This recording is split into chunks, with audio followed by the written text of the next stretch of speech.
तो मान लेते हैं तुम्हारे पास एक सरफेस है, लेट्स से ऐसी एक सरफेस है ना, ये एक सरफेस है और कहीं से मान लेते हैं मैग्नेटिक फील्ड लाइंस आ रही हैं।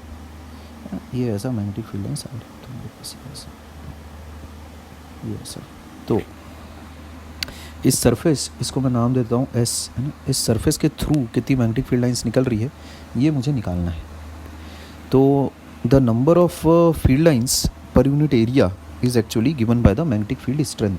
ठीक है, ये कुछ बातें हैं ध्यान में रखना। Number of field lines per unit area is actually field strength. This is what we mean by B, this is magnetic field strength. अच्छा, तो मैग्नेटिक फील्ड स्ट्रेंथ मान लेते हैं तुम्हारे पास बी है। ठीक, अच्छा, तो वो सरफेस के अलग अलग पॉइंट्स पे जाहिर सी बात है अलग अलग होगी। यहाँ अगर मैं एक छोटा सा एरिया अगर कंसिडर करूँ DS1, DS is infinitely small area 1, this is मान लेते हैं जहाँ काट रहा है field lines, this is DS2। ऐसा ये छोटे छोटे एरियाज़ अगर मैं कंसिडर करूँ तो यहाँ पर मैग्नेटिक फील्ड होगी तुम्हारे पास B1, यहाँ पर होगी कुछ B2 होगी, ऐसा। ठीक है, and so on so fourth. इस तरह से अगर मैं एक छोटा सा एरिया यहाँ पर अगर कंसिडर करूँ, मान लेते हैं DS3, this is DS3 is infinitely small area number 3, ऐसा। अच्छा, तो सरफेस है ये 2D है, मतलब समझ गए। अच्छा, तो ये यहाँ पर तुम्हारे पास फील्ड जो स्ट्रेंथ है इस पॉइंट पर, इसको एक पॉइंट की तरह मैं ट्रीट कर सकता हूँ। इस छोटे से एरिया को मैं पॉइंट की तरह ट्रीट कर सकता हूँ, है कि नहीं। इस छोटे से एरिया को मैं पॉइंट की तरह बिल्कुल ट्रीट कर सकता हूँ। इस पॉइंट पर जो मेरा फील्ड स्ट्रेंथ है ना, वो मेरे पास B है, B3, यहाँ पर B2, यहाँ पर है ना B1, ऐसा। अच्छा, तो एक बात ध्यान में रखना, the number of field lines है ना, उसको मैं कैसे निकालूंगा। That will be given by number of field lines. अगर पर यूनिट एरिया मेरे पास है तो नंबर ऑफ फील्ड लाइंस का एक मेजर कैसे मैं निकाल सकता हूँ। यहाँ देखो, फील्ड स्ट्रेंथ है ना मल्टीप्लाइड बाय एरिया। ठीक है ना। अब देखो बात कैसी आती है, जैसे अगर मान लेते हैं ये तुम्हारे पास एक रेक्टेंगुलर एरिया है, लेट्स से इसका एरिया अपने पास है, ये फील्ड लाइंस आ रही है तुम्हारे पास, यूनिफॉर्म फील्ड लाइंस है स्ट्रेंथ B की, समझ गए। यूनिफॉर्म का मतलब हर पॉइंट पर, इस एरिया के हर पॉइंट पर जो मैग्नेटिक फील्ड स्ट्रेंथ है वो समान है, यूनिफॉर्म फील्ड है। अच्छा, एरिया मेरे पास लेट से A है, कैपिटल A। तो नंबर ऑफ फील्ड लाइंस, या फिर मैं बोलूँ फ्लक्स, इसको बोलते हैं फ्लक्स। ठीक है, मैग्नेटिक फ्लक्स है इन दिस चैप्टर। जाहिर सी बात है मैग्नेटिज्म चैप्टर पढ़ रहे हैं तो उसमें इलेक्ट्रोमैग्नेटिक इंडक्शन पढ़ रहे हैं, तो जाहिर सी बात है मैग्नेटिक फ्लक्स की बातचीत करूँगा, है ना। इलेक्ट्रिक फ्लक्स भी हो सकता है। ठीक है, अच्छा खैर, तो magnetic flux will be given by B times A। ठीक है, these are the number of field lines, number of field lines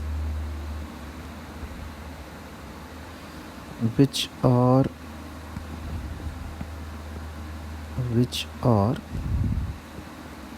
passing through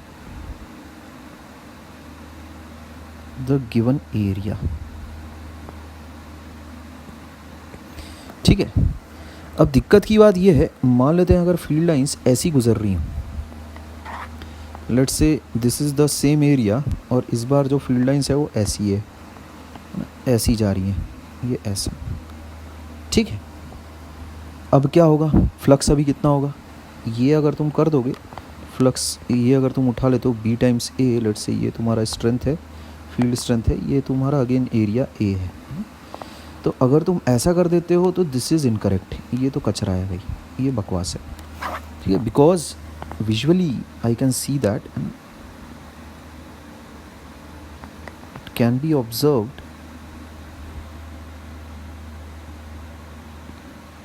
that no field lines are passing through the area A। समझ गए भाई, कोई field line actual में area A के through तो पास कर नहीं रही है। थ्रू वाला वर्ड दिस इज़ ऑफ की इम्पोर्टेंस, है ना। फ्लक्स का मतलब होता है जो फील्ड लाइन काट रही है, कट कर रही है एरिया को, ध्यान रखना।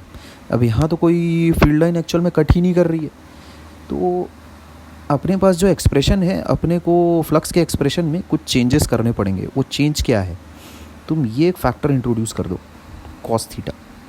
समझे? जैसे अगर मान लेते हैं ये तुम्हारा एरिया है ना, let's say this area is a, और मान लेते हैं जो फील्ड लाइन्स है अभी ऐसी गुजर रही हैं, ये ऐसा गुजर रहा है, सच दैट ये जो एंगल है ये तुम्हारे पास थीटा है। समझ गए? तो अभी देखो मैं इस फील्ड लाइन को एक्चुअल में ऐसा कर सकता हूँ, इसको मैं सेम टू सेम डायग्राम को भी ऐसा बना सकता हूँ, है ना। एक कंपोनेंट हो गया फील्ड लाइंस का B cos theta, field strength is a vector quantity, और दूसरा फील्ड लाइन का जो कंपोनेंट हो गया बी साइन थीटा। तो मेरा ये बोलना है कि ये वाला जो कंपोनेंट है तुम्हारा B cos theta, only this contributes to flux.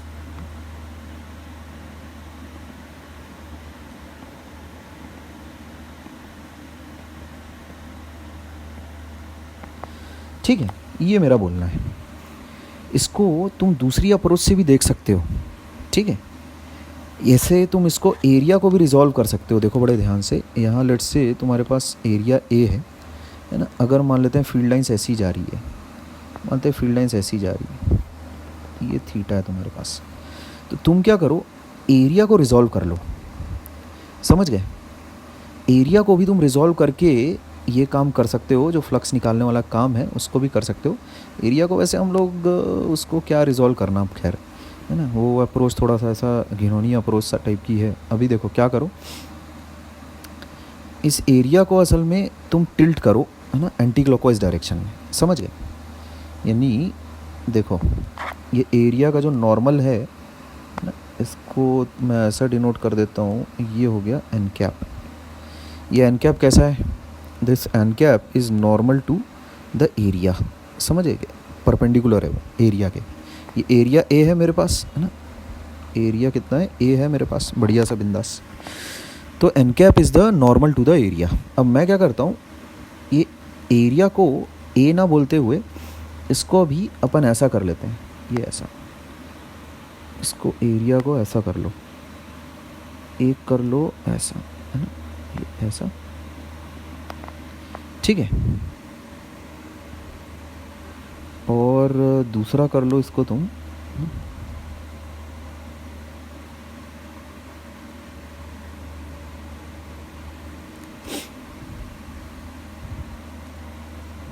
ये इसका मैग्नीट्यूड कर लो ए कॉस थीटा। ये वाला जो एरिया है इसको ले लो ए कॉस थीटा, ठीक है। और इसका एक दूसरा कंपोनेंट बना लो, कुछ इस प्रकार दिखाई देगा, देखो डायग्राम में।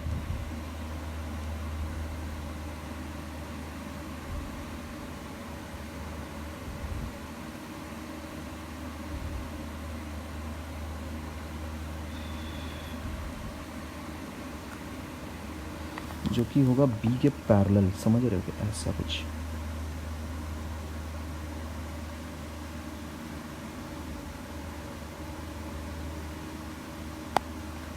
ऐसा कुछ हो जाएगा, ये तुम्हारा बी के ही डायरेक्शन में है, समझ गए, बी के डायरेक्शन में है। और दूसरा वाला जो एरिया है तुम्हारा वो एक्चुअल में बी से परपेंडिकुलर हो गया है, ठीक है क्या। ए कॉस थीटा वाला जो कंपोनेंट है वो एक्चुअल में बी के परपेंडिकुलर रहेगा, ठीक। ये वाला जो कंपोनेंट है ए कॉस थीटा वाला, ये रहेगा बी के परपेंडिकुलर। तुम दोनों तरीक़ों से कर सकते हो। मेरा बोलने का मतलब ये है, जो एरिया वाली जो स्ट्रिप है, अगर तुम उसको रिजॉल्व कर लो ए कॉस थीटा और ए साइन थीटा में, जो ए कॉस थीटा वाला कंपोनेंट है वो बेसिकली तुम्हारे पास परपेंडिकुलर वाला कंपोनेंट रहेगा। Perpendicular to what, perpendicular to field, ठीक है। उसको अगर तुम रिजॉल्व करो, है ना, A cos theta A sine theta से, मेरा डायग्राम एक्चुअल में उतना अच्छा नहीं बना, बट उसको अगर तुम रिजॉल्व करो तो वो ए कॉस थीटा वाला जो कंपोनेंट है वो आ जाएगा तुम्हारे पास परपेंडिकुलर टू फील्ड। जैसे इसको मैं अगर डायग्रामेटिकली अगर अच्छे से और अगर बनाना चाहूँ तो इस तरह से बना सकता हूँ। देखो एक डायग्रामेटिकली अभी मैं अच्छा नहीं बना पा रहा हूँ, इसको अच्छे तरीके से इसको बना के दिखाता हूँ। एरिया को भी रिजॉल्व करना कोई ऐसा कठिन बात नहीं है।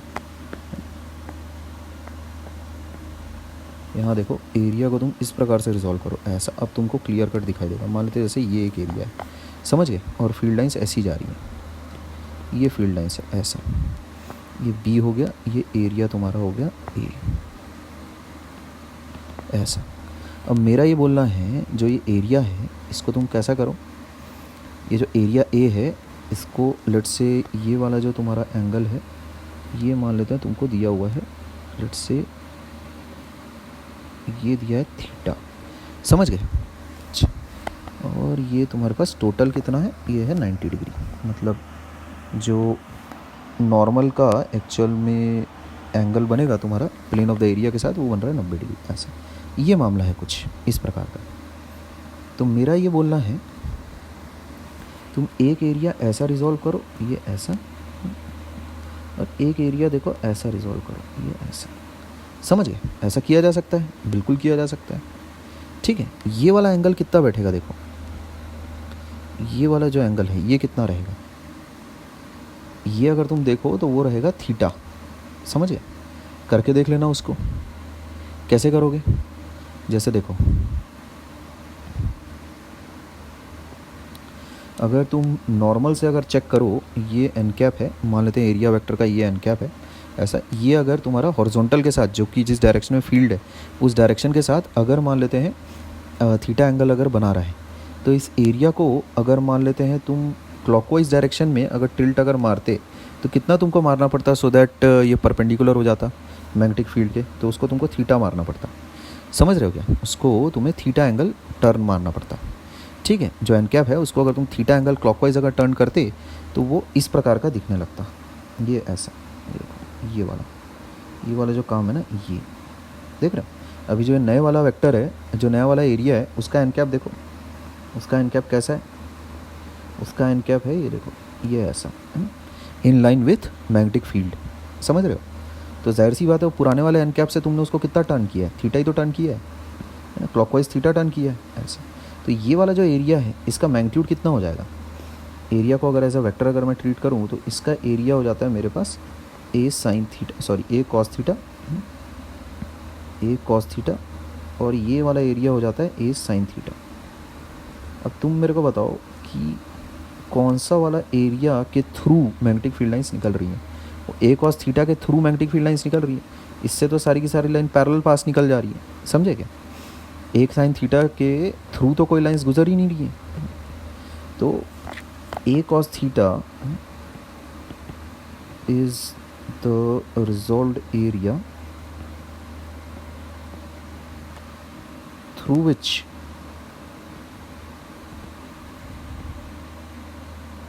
Magnetic field lines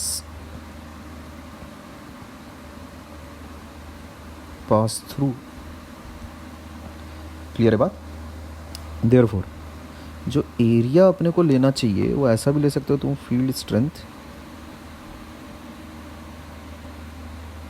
multiplied by effective area, है ना। तो वो कितना हो जाएगा तुम्हारे पास, बी टाइम्स ए कॉस थीटा, ये हो गया तुम्हारा एरिया को रिजॉल्व करके, या फिर एरिया रिजोल्यूशन ऑफ एरिया के थ्रू ऐसा हो गया।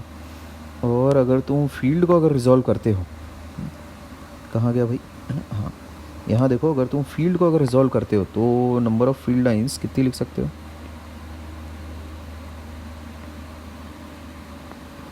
इफेक्टिव फील्ड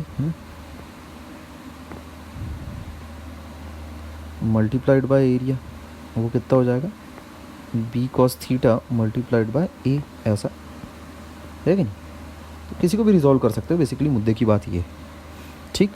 तो फुल एंड फाइनल फार्मूला तुम्हारे पास क्या आता है, ये हो गया 1 हो गया तुम्हारा बाय रिजॉल्विंग द फील्ड, ये देखो मैंने B cos theta B sine theta कर लिया, या फिर ये रिजॉल्विंग द एरिया है ना, ये हो गया तुम्हारा बी टाइम्स ए कॉस थीटा, ऐसा। तो फ्लक्स का जो फार्मूला बनता है तुम्हारे पास वो ऐसा बनता है, number of field lines equals field strength multiplied by area multiplied by cosine of angle between normal to area and field, ठीक है। मतलब क्या हो गया, फ्लक्स की वैल्यू आएगी बी ए कॉस थीटा, समझिए। अगर मान लेते हैं सिचुएशन ऐसी है कि थीटा बराबर हो गया तुम्हारा 90 डिग्री, जैसे देखो यहाँ पर ध्यान से, जैसे ये मान लेते हैं एरिया है ना, इससे ये एरिया है, तो एन कैप के साथ वो एंगल है, ध्यान में रखना है ना, ये एन कैप के साथ है एंगल तुम्हारा फील्ड लाइंस का।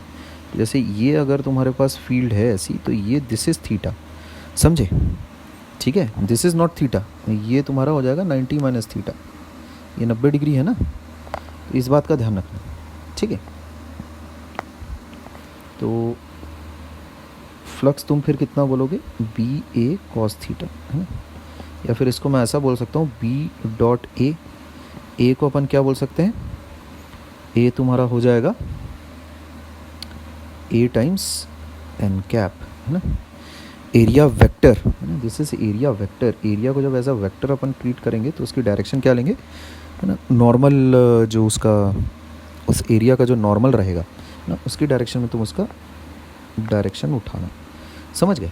अच्छा, तो अगर मान लेते हैं सिचुएशन ऐसी रही कि ये सिनेरियो रहा, अगर तुम्हारी जो फील्ड लाइंस है वो मान लेते हैं ऐसी होकर गुजर जा रही हैं, इसी के अलॉन्ग ही होकर गुजर जा रही हैं, है ना, फील्ड लाइंस और क्या बोलें इसको, field lines are uniform over a plane surface, ठीक है।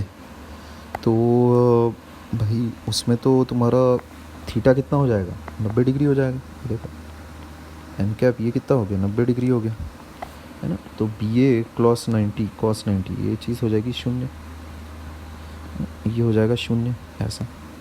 और अगर मान लेते हैं ये सिचुएशन रही, ये क्या है, स्पेशल केसेस है,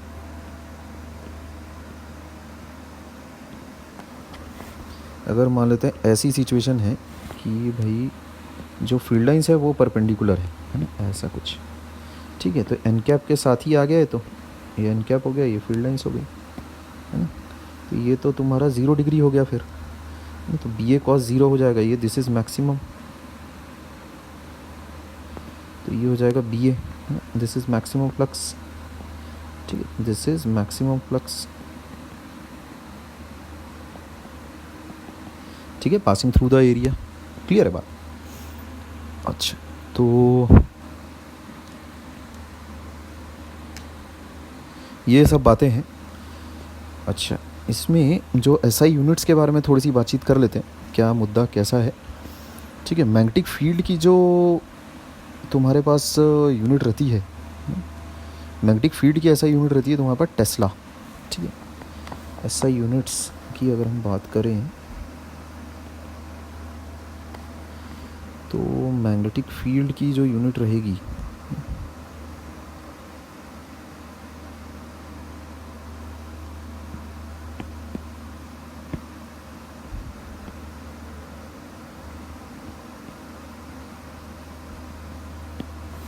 वो रहती है टेस्ला, ये ऐसा कैपिटल टी से अपन बताते हैं उसको, ठीक है। अच्छा, और फ्लक्स की, मैग्नेटिक फ्लक्स की जो यूनिट रहेगी तुम्हारे पास, वो रहेगी टेस्ला मीटर स्क्वायर,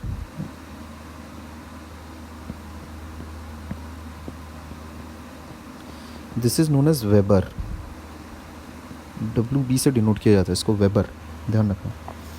तो 1 weber equals to 1 tesla 1 metre square, ऐसा, ये बात ध्यान में रखोगे। अच्छा, तो 1 टेस्ला तुम ऐसा भी बोल सकते हो, 1 tesla is what, 1 weber upon 1 metre square, इस चीज़ को ध्यान रखना, ठीक है। अच्छा,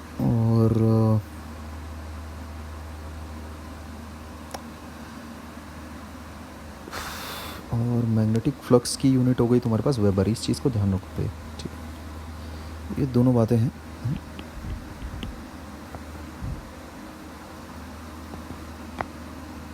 फिज़िकल क्वांटिटी किस चीज़ की अपन ऐसा यूनिट देख रहे हैं, मैग्नेटिक फील्ड और मैग्नेटिक फ्लक्स की, ठीक है। अच्छा, बस इतना ही कहना था मुझे। ये एक इम्पॉर्टेंट चीज़ थी, और अगर इसमें मान लेते हैं किसी ने तुमसे पूछा गॉस लॉ, जैसे अगर लेट्स से मैं लगा रहा हूँ फॉर मैग्नेटिक डाइपोल, है ना, क्योंकि मोनोपोल्स के लिए तो मोनोपोल तो एग्जिस्ट करते नहीं है ना। तो अगर मान लेते हैं तुम्हारे पास ऐसा एक मैग्नेटिक डाइपोल है ना, magnetic monopoles do not exist, ये बात ध्यान में रखोगे, ठीक है।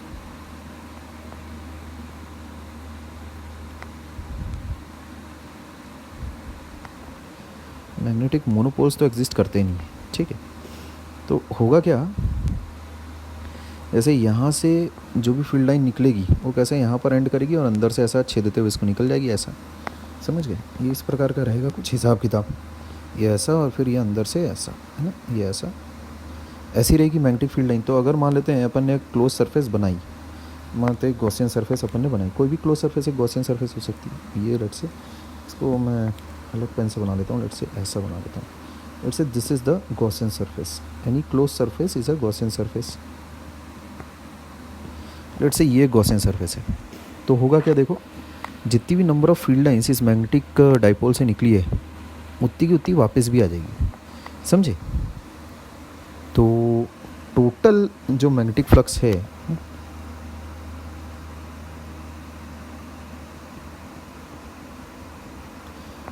थ्रू क्लोज सरफेस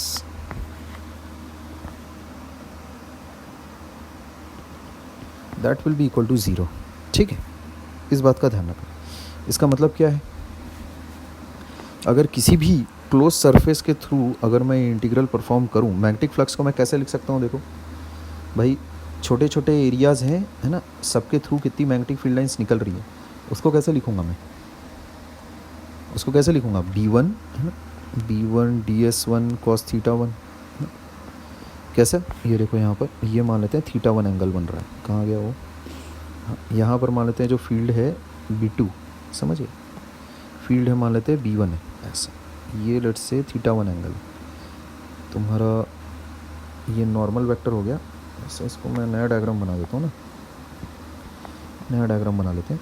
लेट से तुम्हारे पास कोई एरिया है ऐसा कुछ, और लेट से इस पॉइंट पर ये DS1 छोटा सा एरिया मैंने लिया, यहाँ पर इसका जो नॉर्मल है वो ऐसा है n कैप, और जो फील्ड स्ट्रेंथ है वो ऐसी है B1 मान लेते हैं, ये लेट से एंगल है θ1। ऐसा ही एक किसी सरफेस DS2 के लिए तुम्हारे पास ये ऐसा एक क्लोज सरफेस है, ये DS2 मैंने उठाया ऐसा, है ना, ये DS2 मैंने लिया, तो ये मान लेते हैं फील्ड हो गई B2, यहाँ पर जो फील्ड स्ट्रेंथ है वो B2 है, n कैप तुम्हारे पास ये है इस एरिया का, ये जो एंगल है दिस इज θ2। तो ऐसा अगर तुम टोटल फील्ड अगर देखोगे, total flux through this surface अगर देखोगे, है ना, तो टोटल फ्लक्स कितना हो जाएगा, total flux will be equal to B2 DS2 cos θ2 and so on so forth, infinite terms रहेंगे यहाँ पर, है कि नहीं। मेरा उसमें ये बोलना है, इसी चीज़ को तो अपन ऐसा लिखते हैं BDS cos θ, समझ गए। अच्छा, फ्लक्स थ्रू क्लोज सरफेस अगर मैं देख रहा हूँ तो कितना हो जाएगा, फ्लक्स थ्रू क्लोज्ड सरफेस अगर मैं देख रहा हूँ तो वो इंटीग्रल है ना, ऐसा क्लोज्ड इंटीग्रल BDS cos θ, समझे, वो चीज़ कितनी आएगी फिर मेरे पास, वो कितना आ जाएगा, ज़ीरो, है ना। यानी जो ये चीज़ क्या है मेरे पास, नंबर ऑफ फील्ड लाइंस, है ना, these are the number of field lines, this is what, number of field lines, ये नंबर ऑफ फील्ड लाइंस है। तो number of field lines through a close surface कितना होगा, मैग्नेटिक फील्ड लाइंस, है ना, magnetic है ना ये, तो एक क्लोज सरफेस है मेरे पास, तो उस क्लोज सरफेस के थ्रू मैग्नेटिक फील्ड लाइंस कितनी होगी, नेट मैग्नेटिक फील्ड लाइंस कितनी होगी, ज़ीरो, ना कोई बाहर जा रही है ना तो कोई अंदर जा रही है, जितनी बाहर जा रही है उतनी अंदर भी आ रही है, ठीक है। Number of field lines going out equals to number of field lines coming in, ध्यान रखना, इसीलिए net magnetic field lines equals to zero, ठीक है। Net magnetic field lines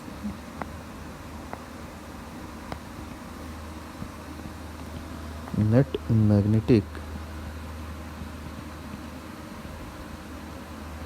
field lines equals to zero, number of lines going out equals to number of lines coming in, ठीक है, ये बात ध्यान रखना। अच्छा, ठीक है बातें।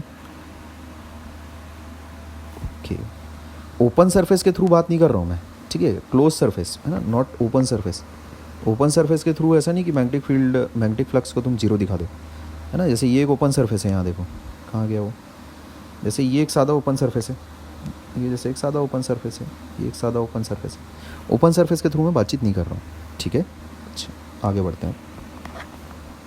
ये तुम्हारा मैग्नेटिक फ्लक्स के बारे में तुम्हें जितनी बातें जानने की ज़रूरत थी वो तुम जान चुके हो, ठीक है।